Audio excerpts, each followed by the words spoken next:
Welcome to the Femme Fatal, a true crime podcast with an astrology twist. I'm your host, Stacey Dotson. Each week, I'll be joined by a guest host because this Femme Fatale prefers not to work alone. Hi, welcome back to the Femme Fatal. Today, I am joined again with my husband, Greg. Hi, Greg. Hey, babe. Hi, you wanted to talk about Lyda Southard. So go ahead and tell us why you wanted to talk about Lyda Southard. Well, I had no idea who she was. I was trying to think of an obscure state where weird things might have happened, and I thought of Idaho, and Idaho did not disappoint. So we got the story of Lyda Southard here. She, I guess, was their only maybe female serial killer. I don't know if there's any others. I didn't come across any when I was doing my research. But if you're ready, I'll go ahead and kind of just tell you her tale. Yeah, go ahead and jump in. Okay, well, Lyda was born in October of 1892, and she was also known as Lyda Ann May Trueblood, and she was an American female suspected serial killer. We'll get into that a little bit more here in a second, but it was suspected that she had killed 4 of her husbands, and I think she had 7 total. I got a list of them we'll go over here later on in the story as well, but she killed 4 of her husbands. Allegedly killed her brother-in-law and her daughter by using arsenic poisoning derived from flypaper. And her rationale to do this was to collect insurance money on her family. Quick question. Was Trueblood her maiden name? Yes, I believe it was her maiden name. So apparently she'd take the flypaper and boil it to get the arsenic off of it and put it into her victims' food and drink. So she earned the nicknames Lady Bluebeard, the Black Widow, and my favorite is Flypaper Lyda. It's a great nickname. Yeah, it's pretty cool, right? Apparently, she was a blue-eyed redhead and was described as having the cooing voice of a dove whenever she spoke. So she was born in a town called Catesville, Missouri, like I said, on October 16th of 1892. 60 miles northeast of Kansas City. And at the age of 19, she got married for the first time. And she married a guy named Robert Dooley. And they got married on March 17th, 1912. They settled in with Robert's brother, Ed, on a ranch in Twin Falls, Idaho. And they had a daughter named Lorraine. And she was born in 1913, but died unexpectedly in 1915. She was 2 years old, and Lyda said that it was dirty well water that killed her. Ed, Robert's brother, he died soon afterwards, actually, in August of 1915. So his cause of death was ptomaine poisoning. Are you familiar with the phrase ptomaine poisoning, Stacey? No. What's ptomaine poisoning? Basically, it's an obsolete, non-technical term for food poisoning. Specifically referring to illnesses caused by eating food contaminated with bacteria or the toxins associated with bacteria. And then so Ed died in August 1915. Robert fell ill and died of typhoid fever in October of the same year, leaving Lyda as the sole survivor in the family. And she collected on the life insurance policies of each person shortly after they died. So all of them had it. They all had on Lorraine and Ed and Robert all had life insurance policies. And somehow, probably through her cajoling or just convincing, she was named as the beneficiary. There you go. Yeah. So she got all the money after they all, shed their mortal coil. So we fast forward 2 years after Robert's death. So where are we now? We're now in 1917. Trueblood married somebody named William McCaffell. Was she Trueblood then? Yeah, she's still Trueblood. I guess we went back to her original name, or I kind of refer to her as Lyda. Sometimes refer to her as Trueblood. I'll refer to her as some of her nicknames. So whenever I say Trueblood, just know it's Lyda. Okay. Apparently she had a 3-year-old daughter at some time as well. So 2 years after Robert died, Lyda remarried, and she married a guy named William McCaffell. And shortly afterwards, the couple moved from Idaho to Montana. And then a year after moving to Montana, guess what? Mr. McCaffell mysteriously got ill and passed away. And so the death certificate stated the cause of death was influenza and diphtheria. So he died on October 1st, 1918. In March of 1919, Lyda got married again to a guy named Harlan Lewis. And he was an automobile salesman from Billings, Montana. So I guess she's still in Montana. Husband died in October. And here we are, 6 months later, maybe 7 months, something like that. And she's remarried. And guess what happened? He fell ill? He did 4 months after they got married. Oh, Okay. she's escalating. Yeah, it sounds like she might be escalating here a little bit. He fell ill and died from complications of gastroenteritis. Okay, I know what that is. I worked for a gastroenterologist when I was in college. There you go. So Harlan dies, and soon afterwards, Lyda moves back to Twin Falls. And she went to work in a little downtown cafe. And there she met a ranch foreman named Edward Meyer, who became her fourth husband. Okay, so you'll like this timeline. They married on August 10th of 1920. They spent their wedding night in Lyda's room at the Rogerson Hotel. The very next day, so I guess the 11th, Ed took out a life insurance policy for $2,500. But he soon had a conversation with Lyda, and after talking to her, he bumped it up to $10,000, naming her as the beneficiary. Guess what happened weeks later?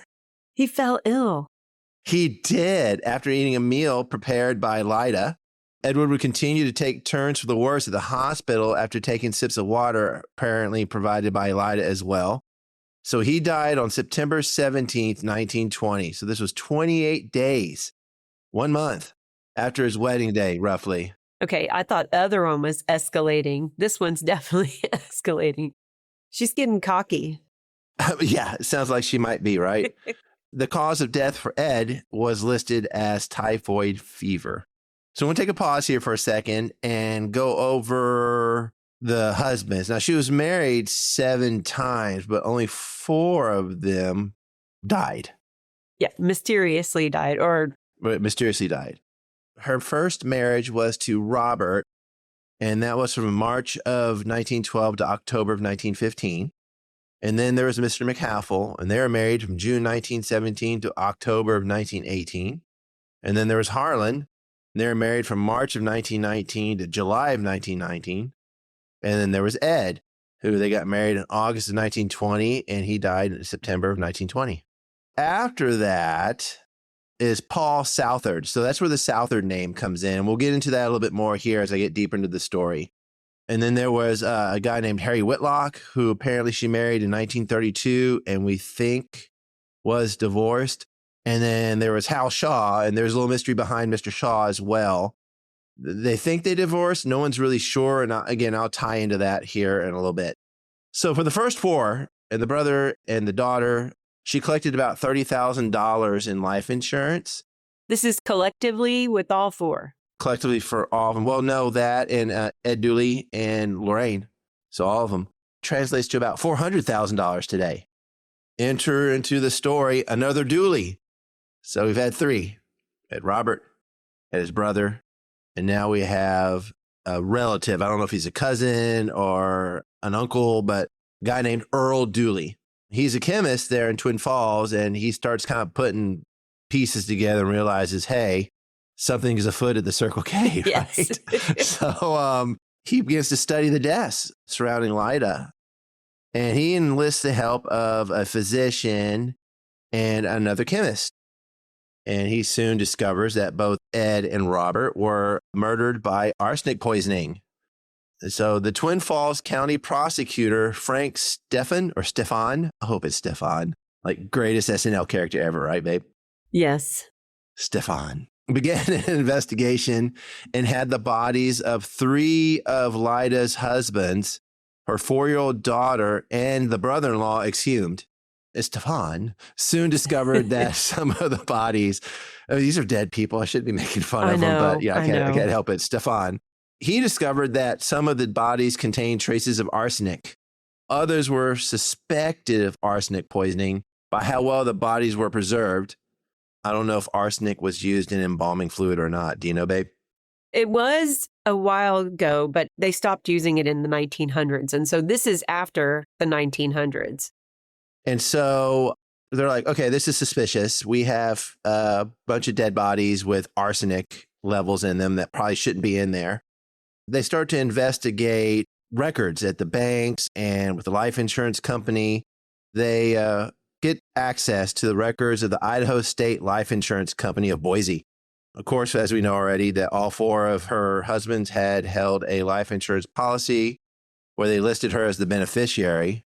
This is kind of interesting. When they dug up Edward Meyer's autopsy, I said when they did the autopsy after they exhumed him, it was found that he had 9 times the lethal dose of arsenic in his system. 9 times, Ferris Bueller. 9 times. So they're like, okay, we need to go find her, right? We need to bring her here. And we have all this evidence of this arsenic poisoning, and she's collected all this money. And so they put out, I guess, an APB, and they found her, and she was found by law enforcement in Honolulu, of all places. She was married already to the 5th time to Navy Petty Officer Paul Southard. And this is where the Southard name comes in. Following extradition to Idaho, she was arraigned on June 11th of 1921. Sorry, what does arraigned mean? She was arraigned. That means that charges were filed against her. Okay. So Lyda, obviously, is back in Idaho now, and she's facing murder charges on Meyer. I don't know why they didn't try to go after the others. Maybe it's because of the fact that Meyer had the highest amount of arsenic in his body, and they thought that might be easier to prove motive in court versus the others would be my guess. Of course, she pled not guilty, but was convicted of using arsenic to murder her husbands and taking the money from their life insurance policies anyhow. Okay, so she was convicted, yeah. Yeah, she was convicted. It was determined that her motive for the murder was money, of course, since she had taken out and collected the life insurance policies for all of her dead husbands. Yes. So the trial lasted about 6 weeks, and apparently the evidence they had was fairly circumstantial, but the jury took about 23 hours and they convicted her, right, of second-degree murder and sentenced her to 10 years to life in the old Idaho State Penitentiary. I don't know if there's a new Idaho State Penitentiary or not, but she was incarcerated in the old one. And interestingly, this is where it gets kind of cool, actually. She escaped from prison. What? Yeah, she escaped from prison on May 4th of 1931. So apparently there are 2 people involved, a guard and an inmate. I believe the inmate drove the getaway car and the guard helped her frame the escape. It was kind of my understanding of it. Apparently David Minton, he was the inmate, worked in the women's ward where he exchanged notes with Lyda. And in the spring of 1931, she used that relationship basically to help get her out of jail. She asked for a trellis, like a ladder-shaped thing for flowers and stuff like that, to be constructed. And she apparently was tending flowers there in the prison yard, and she wanted the trellis by her cell. So she got the supplies, and she started putting the trellis together, and those supplies was a saw. So that night, she saws out one of the bars of her window, squeezes out, and uses the trellis to climb down the wall. And then she got to the outside wall and apparently used bed sheets roped together to get over the wall and out into the car with David, who was the former inmate. She used to write him love letters. Yeah. So it gets a little confusing because there's 2 guys. Yes. 2 guys helped her escape. But anyway, so David and her for sure leave. Okay. Yes. And they go to Denver. And she ends up working as a housekeeper for a widower named Harry Whitlock. And Harry lived with his mom. And guess what happened after Lyda started working there? I don't know. They lived happily ever after? No. His mother soon died of a stomach ailment just before she married Harry. Interesting. Who would become the 6th husband, and this was in March of 1932. So she went back to her old ways. Yeah, so David, he helped her escape, right? The guy is captured in Colorado and maybe a little bit miffed that she married this other guy, spills the beans, right? Yes. Tells authorities this is where she is, this is where you can find her. Lyda, being, not stupid, upon finding out that David had been, arrested or brought into police custody for questioning, whatever it might have been, she hits the road, right? She flees. And she goes to Kansas and she's tracked down at a Topeka post office in July. So she was out of prison for about 15 months before they caught her again and then brought her back. She's brought back to the old Idaho State Penitentiary, and she ends up serving another 9 years. And she is actually released on parole in 1941 and received a pardon from the governor 2 years later, which is pretty wild, I think, considering the jailbreak and the poisonings and all that. Stacy, I know you did some digging on that. What'd you find? I did. So the pardon was actually granted because the state corrections officials were impressed by her record as a model prisoner and parolee, and ruled she no longer posed a threat to society. And there's a fascinating detail from a 1943 newspaper account that she'd been granted a conditional pardon a year prior to this pardon, with the provision that it would become a full pardon if her behavior warranted it. She also leaned really hard into religious redemption narrative and told the press that she would devote the remainder of her days to living a Christian lifestyle, and she would never remarry again, with a quote saying, "Religion is my whole life now." And she went on and lived with her sister, and they lived in Nyssa, Nyssa, Nyssa, Oregon, and went to church regularly. Wow. So it worked for Lyda, did not work so well for Carla Faye Tucker. Right? I'm like, I just was thinking about your Carla Faye Tucker story. Yeah. Okay. So to wrap up, let's review here. So she murdered her first 4 husbands, her first husband's brother, their daughter, all to collect insurance money. And then she eventually gets caught because a relative of the first murder victim, her first husband, puts the pieces together.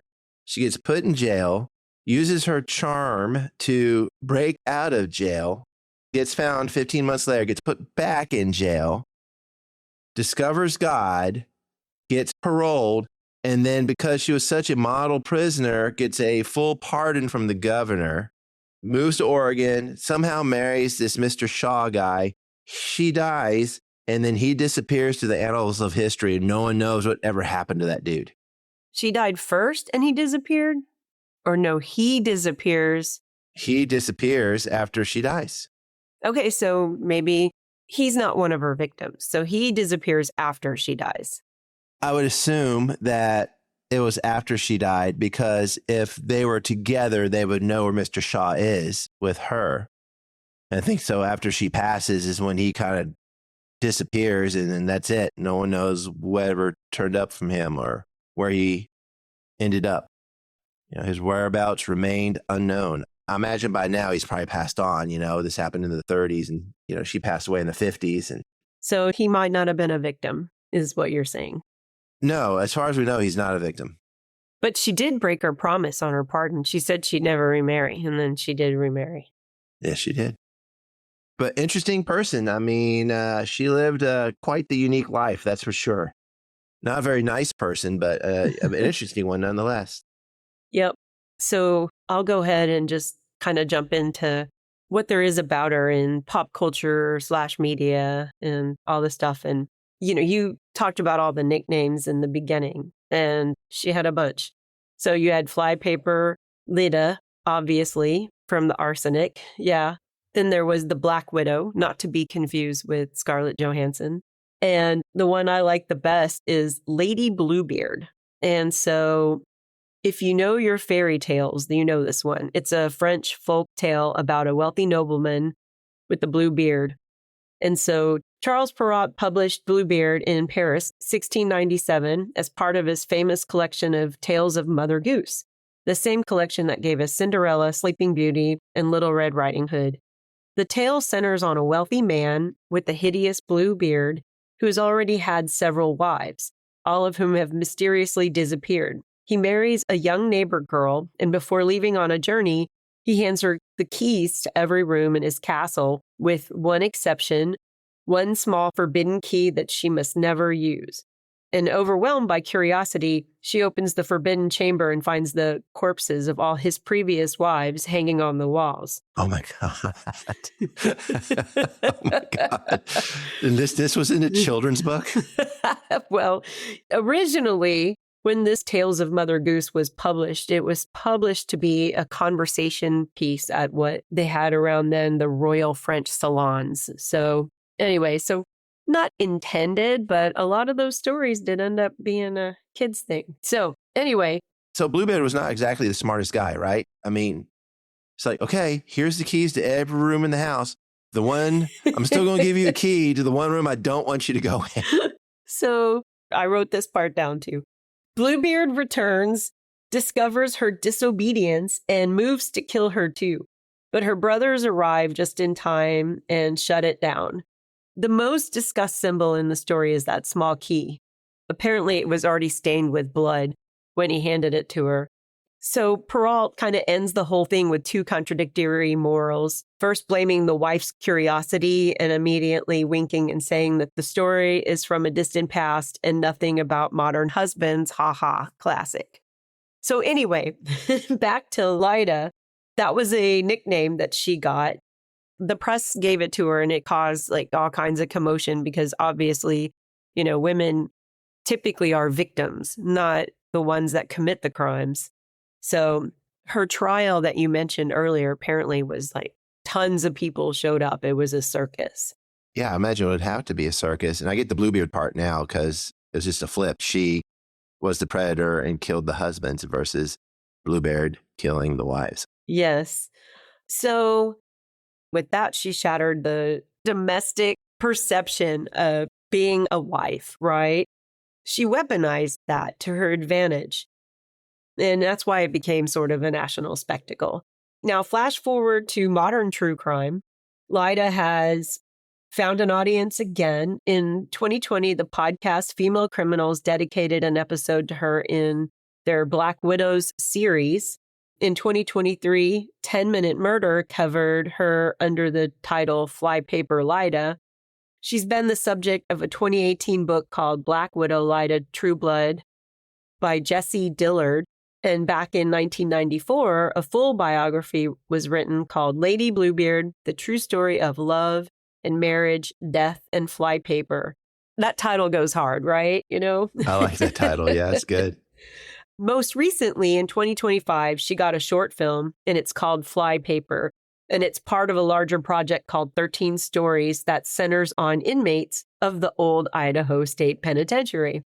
Now, I found it. The short, I found it on YouTube and watched it, and it's good. Like, it's funny. It's very black and white, kind of like that. Like film noir kind of looking, or? Film noir, little vaudeville, like where everything's fast. But she breaks the fourth wall a lot. Like, after, like, guys fall for her BS, right? She'll look at the camera like, I did it again. So it's a very cute little short. So there's a good story there about her. And apparently she was super charming and, you know, was able to charm her way into all those marriages and people trusted her and made her a beneficiary. So I'm going to go ahead and jump into astrology too, if that's cool. Yeah, I'm looking forward to hearing kind of what the stars have to say about her. We're going to heavy focus on her sun sign and where the sun was. So Lyda Southard was born on October 16th, 1892. It makes her a Libra. And, you know, tons of great Libras I love, but every sign has a dark side, right? And so we're going to focus on her dark sign qualities. So setting the stage, Libra is the seventh sign of the zodiac. It's ruled by Venus, the planet of love, beauty, desire, and attraction. And Libra is symbolized by the scales, and it's the only inanimate object on the entire zodiac, which is telling. Libra's obsessed with balance, fairness, with partnership. They are the diplomats of the zodiac, charming, gracious, socially magnetic. Historical accounts describe Lyda as having, as you said earlier, the cooing voice of a dove and the charm that drew men and prison guards, apparently, to her almost helplessly. Textbook Venus-ruled Libra. Here's where it gets interesting, okay? October 16th, the day she was born, specifically falls in the third decan of Libra. And so you've heard me talk before about how every sign has 30 degrees.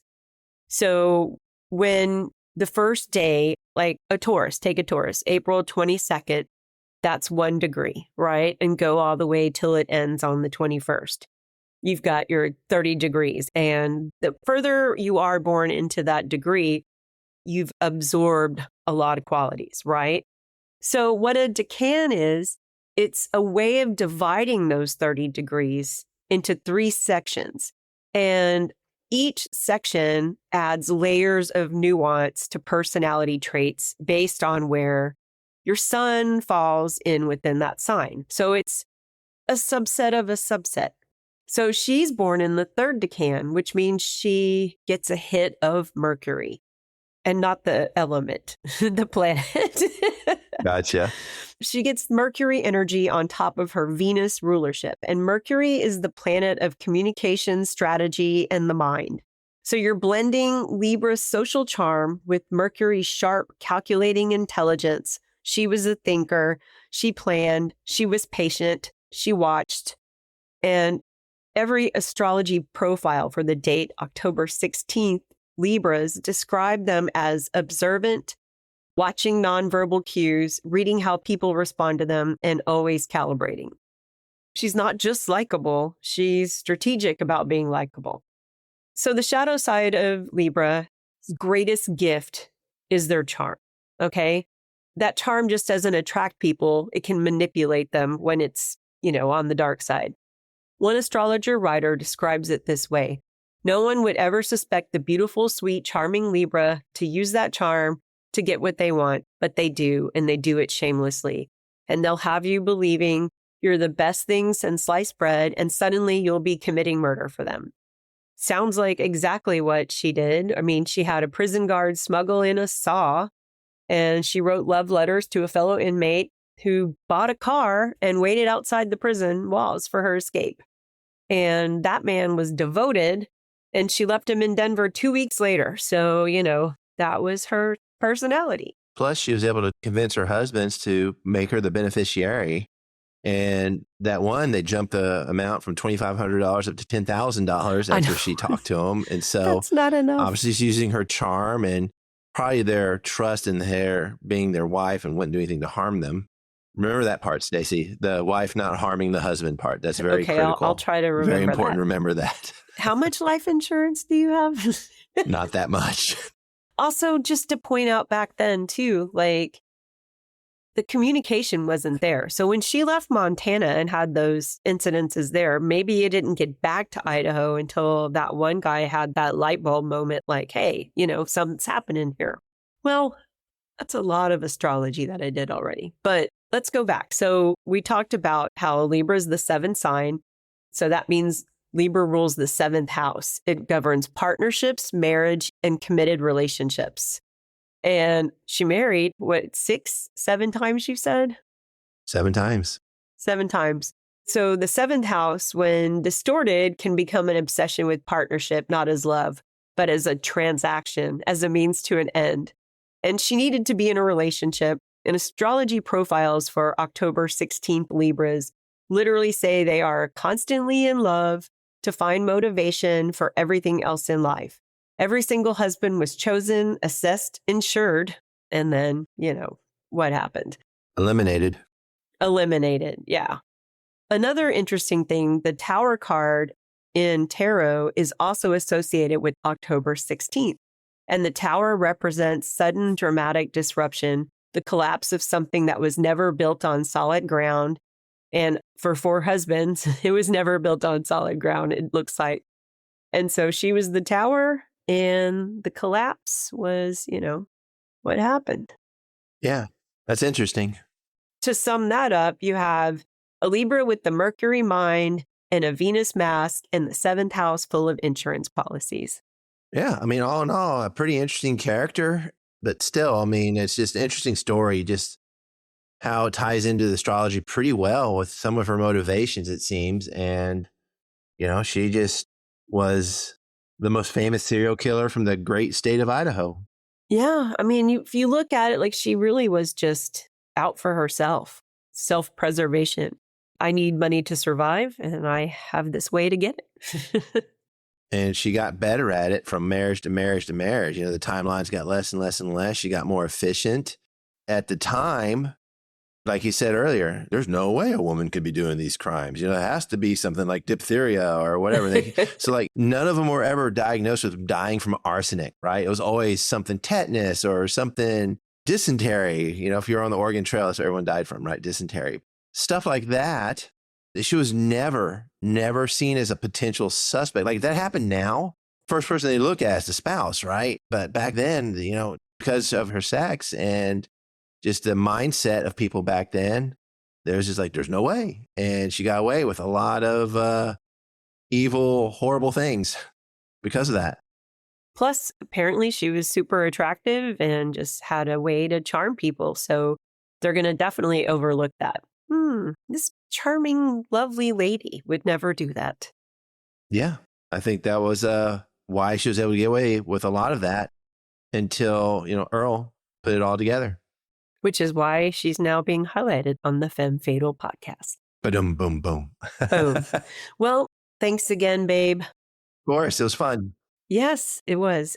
I will go ahead and link to some of the stuff I mentioned, including that little short I found on YouTube. So, okay, bye. Awesome, babe. Bye. The Femme Fatal, created and hosted by Stacey Dotson, produced by Mark Williams. Music by Marcia Yingling, Chad Shank, and Greg Loicano.